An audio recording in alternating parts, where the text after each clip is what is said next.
नमस्कार दोस्तों, मैं नेहा सिंह अपने चैनल में आप सभी लोगों का बहुत बहुत स्वागत करती हूँ। दोस्तों, आज जिस घटना से मैं आपको रूबरू कराने जा रही हूँ, ये एक सत्य घटना पर आधारित है और कहीं ना कहीं मेरी आंखों देखी है। दोस्तों, एक लड़का रहता है जो अपने माँ बाप से ये बोलकर जाता है कि मैं शहर जा रहा हूँ और अगली सुबह तक वापस आ जाऊंगा। आप लोग परेशान मत होना। इस पर माँ बाप निश्चित हो जाते हैं। लेकिन लड़का जो होता है, जो समय देकर गया था कि मैं अपने दोस्त से मिलने शहर जा रहा हूँ, वापस आ जाऊंगा, वह समय पर वापस नहीं आता है, जिसकी वजह से उसके माँ बाप बहुत चिंतित होते हैं। जब वह उससे बना संपर्क करते हैं, उसका संपर्क नहीं हो पाता है, जिसकी वजह से वो पास में पुलिस वाले की मदद भी मांगते हैं, एफआईआर करते हैं, लेकिन पुलिस वाले उनकी कोई मदद नहीं करते हैं। और उसके बाद 5वें दिन बाद दोस्तों, उनके पास कुछ ऐसे खबर आती है जिसके बाद मानो कि चारों तरफ आग सी फैल जाती है। हर कोई जो इस घटना को सुनता है वह हैरान हो जाता है। हर कोई अचंभित हो जाता है। हैरान करने वाली सूचना सबके सामने आई। तो दोस्तों, आगे चलते हैं इस कहानी में। दोस्तों, जिस कहानी की मैं आपको सबके सामने जिक्र कर रही हूँ, यह कहानी उत्तर प्रदेश के जिला फरुखाबाद की है। फरुखाबाद के पास एक छोटा सा मोहल्ला लगता है, थाना मऊ दरवाजा। उसके पास एक रोड है, कुआ रोड के पास ये मकान जो है देवांश का था, जो रोड पे ही रहता था। और उसके परिवार में 3 लोग थे। मैं जिस लड़के की बात कर रही हूँ, उस लड़के का नाम देवांश था। उसकी उम्र 22 वर्ष थी, जो बीएससी का छात्र था और जो दिल्ली में रहकर पढ़ाई करता था। देवांश के परिवार में 3 ही लोग थे, उनके माँ बाप यानी कि पिता रामकिशोर जी, माता सीता देवी जी और देवांश खुद। वह उनके इकलौता बेटा था और उनके कोई संतान नहीं थी। रामकिशोर जी मध्यम वर्गीय परिवार के थे। वह एक कंपनी में काम करके अपने बेटे का लालन पोषण करते थे और अपने बेटे को दिल्ली में पढ़ाई करा रहे थे। एक दिन पहले ही देवांश जो अपने घर पर आया था और हड़बड़ी में अपने घर आता है और अपने माँ बाप से कहता है कि मैं आज ही वाराणसी के लिए निकल जाऊंगा, मुझे अपने दोस्त से मिलने जाना है। माँ बाप ने कुछ नहीं कहा, सोचा लड़का है जवान, अपने दोस्त से मिलने जाएगा।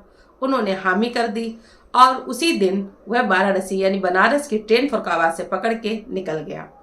उसके बाद दोस्तों, वो अपने माँ बाप से कह के जाता है कि मैं अगले दिन वापस जरूर आ जाऊंगा।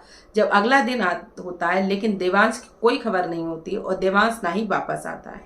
जब वह वापस नहीं आता है, यह सोचकर उनके माँ बाप बहुत चिंतित होते हैं।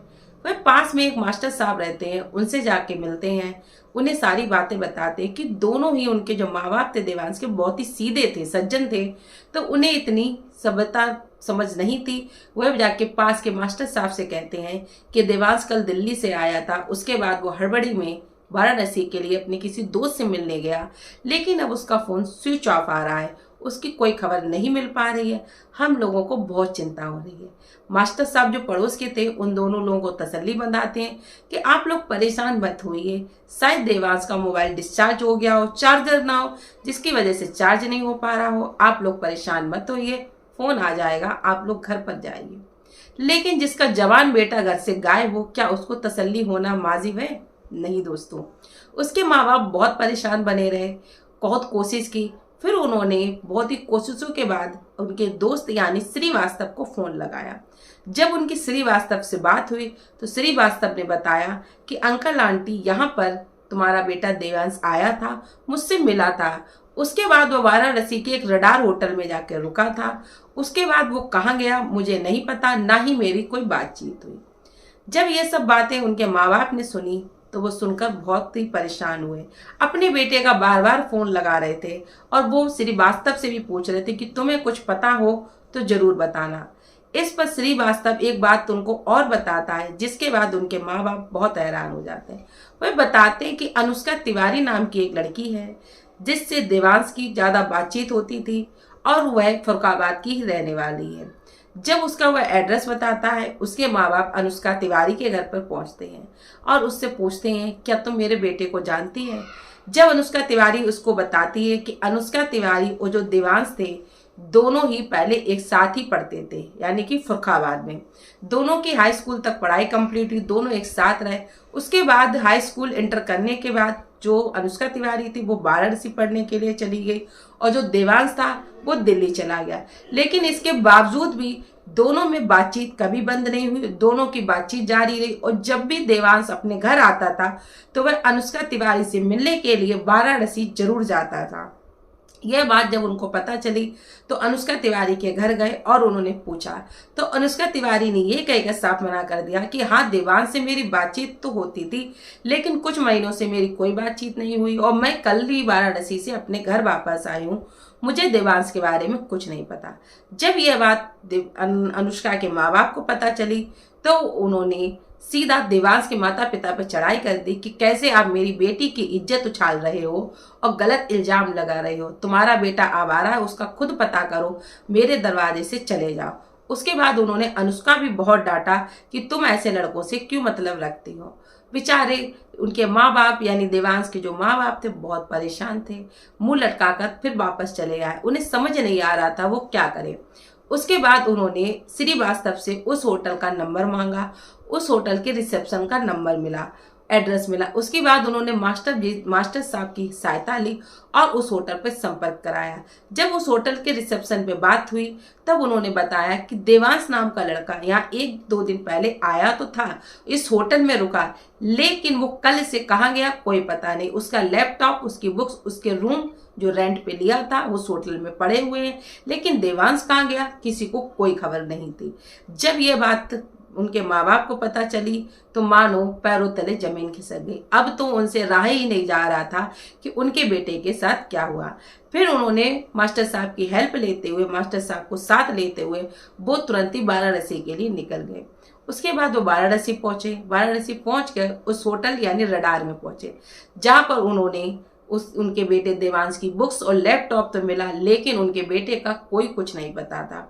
उसके बाद वो श्रीवास्तव से मिली और उन्होंने फिर पास के थाने में यानी कि वाराणसी के पास के थाने में एक धूलपुर थाना लगता है, वहां जाकर अपने बेटे की गुमशुदगी की FIR दर्ज कराई। लेकिन पुलिस ने कोई भी एक्शन नहीं लिया। पुलिस ने कहा कि हाँ, हम जांच करेंगे और उनको जाने के लिए कहा, लेकिन माँ बाप बहुत ही चिंतित थे, बहुत ही परेशान थे। उन्हें समझ नहीं आ रहा था कि वह अपने बेटे से कैसे मिले। इसके बाद उनकी उसी वाराणसी में एक जो समाज सेविका थी सीमा चौधरी, उनसे मुलाकात होती है। रो रो कर माँ बाप यानी राम किशोर जी, सीता देवी उनके पैर पकड़ लेते हो, कहते हैं कि मेरा बेटा जो है 3-4 दिन पहले आया था, आज 4 दिन हो गए, उसका कोई पता नहीं है। पुलिस वाली मेरे सुनने को ही तैयार नहीं है। अगर आप मेरी हेल्प कर दें इस अनजाने शहर में तो मैं क्या करूं, मुझे कुछ समझ नहीं आ रहा। इस पे सीमा चौधरी ने उन लोगों को ले जाके पुलिस थाने पहुंचती हैं और पुलिस से सख्ती से कहती हैं कि अगर आप लोग अगर आप बात नहीं सुनेंगे तो यह मामला ऊपर तक पहुंच जाएगा। जहाँ वो समाज सेविका थे, यह बात पुलिस वालों को जब पता चला तो पुलिस भी सख्ती में आ गई और तुरंत ही एक्शन में आते ही उसकी यानी देवांश की तलाश करना शुरू कर दी। उसकी काफ़ी खोजबीन हुई, काफ़ी तलाश हुई। उसके बाद उसकी कॉल डिटेल निकलवाई गई, तब नाम आया जो हैरान करने वाली बात थी, अनुष्का तिवारी का। उसमें अनुष्का तिवारी से जिस दिन से वो वापस अपने दिल्ली से निकला था, बराबर अनुष्का तिवारी से उसकी बात हो रही थी। जब यह बात पता चली तो पुलिस वालों ने सिर्फ सबसे पहले श्रीवास्तव को धर दबोचा और उसके बाद अनुष्का तिवारी को। श्रीवास्तव ने साफ कह दिया कि आप जैसे चाहें मुझे जांच पड़ताल कर लीजिए, खोजबीन कर लीजिए, लेकिन इस कहानी में मेरा कोई भी रोल नहीं है। मेरा दोस्त मुझसे मिलने जरूर आया था, लेकिन वो कहाँ गया मुझे कुछ नहीं पता है। कई सख्ती के बाद श्रीवास्तव से पूछताछ हुई, लेकिन श्रीवास्तव वाकई में बेगुनाह साबित हुआ। उसे कुछ भी देवांश के बारे में नहीं पता। उसे जितना पता था उसने बता दिया। उसके बाद पुलिस वाले एक्शन में आए और उसके बाद अनुष्का तिवारी को फरुखाबाद से उठाया गया, उसको भी वाराणसी लाया गया। फिर उससे सख्ती से पूछताछ हुई, बहुत ही कड़ी पूछताछ हुई। उसके बाद अनुष्का तिवारी ने अपना गुनाह कबूल किया। उसने बताया कि देवांश से उसकी बराबर बातचीत होती रहती थी और काफी समय से दोनों के बीच दोस्ती थी। लेकिन वह बता रही थी कि जब से वह वाराणसी आई है, वाराणसी वो भी BSc कर रही थी, BSc की छात्रा थी, उसी बीच उसके कॉलेज में एक राहुल नाम से उसकी दोस्ती हो गई थी और दोनों में ही बहुत प्यार था। दोनों ही बॉयफ्रेंड गर्लफ्रेंड बनकर रह रहे थे। साथ में कई बार उन्होंने शारीरिक संबंध भी बनाए थे। वहाँ अनुष्का तिवारी, जहाँ देवांश ये समझता था कि अनुष्का उससे प्यार करती है, अनुष्का उसको धोखा दे रही थी, वो उससे प्यार नहीं करती थी। जब भी देवांश का फोन आता था, राहुल हमेशा अनुष्का के साथ होता था, लेकिन अनुष्का ये कहकर राहुल को समझा देती थी कि ये मेरा दोस्त है। लेकिन जब ये बार बार फोन आने की वजह से राहुल ने एक बार अनुष्का को धमकाते हुए पूछा कि ये तुम्हारा कौन लगता है जो इतना फोन करता है। तब अनुष्का ने कहा कि ये मेरा बचपन का दोस्त है, मैं इसे जानती हूँ, लेकिन ये मुझसे बहुत प्यार करता है, मैं इसको पसंद नहीं करती हूँ, मैं तुमसे ही प्यार करती हूँ। इस पर राहुल ने अनुष्का से कहा कि जब तुम्हें इससे कोई मतलब ही नहीं है तो क्यों ना इसका रास्ता साफ कर दिया जाए। यह सुनकर अनुष्का ने भी राहुल की बातों पे हामी भर दी और जब उसे पता चला कि देवांश अपने घर फर्रुखाबाद जा रहा है तो उसने उसे मिलने के लिए वाराणसी बुला लिया। देवांश जैसे फर्रुखाबाद पहुंचता, उसके बाद सीधे वह मिलने, वो झूठ बहाना बनाकर सीधा अनुष्का से मिलने आता। पहले वो श्रीवास्तव से मिलता है, उसके बाद अनुष्का से मिलता है। जब अनुष्का उससे मिलने जाती है, वह पहले एक होटल में रुका होता है, उसे होटल में वहां से इसे रिसीव करती है। उसकी गाड़ी में राहुल और एक और नाम लड़का यानी विनोद नाम का लड़का अनुष्का के साथ था। जब वह उसको होटल से रिसीव करने जाती है तो देवांश उनसे मिलता है, अनुष्का से पूछता है कि ये दोनों कौन है। तो इस पर अनुष्का बताती है कि ये मेरे कॉलेज फ्रेंड है जो मेरे साथ आए हैं। फिर 4 व्हीलर गाड़ी होती है, उस गाड़ी में वो लोग देवांश को बैठा लेते हैं और चल के कहते हैं कि हम लोग घूमने चल रहे हैं। देवांश इस बात को समझ ही नहीं पाया, उसको भनक ही नहीं थी।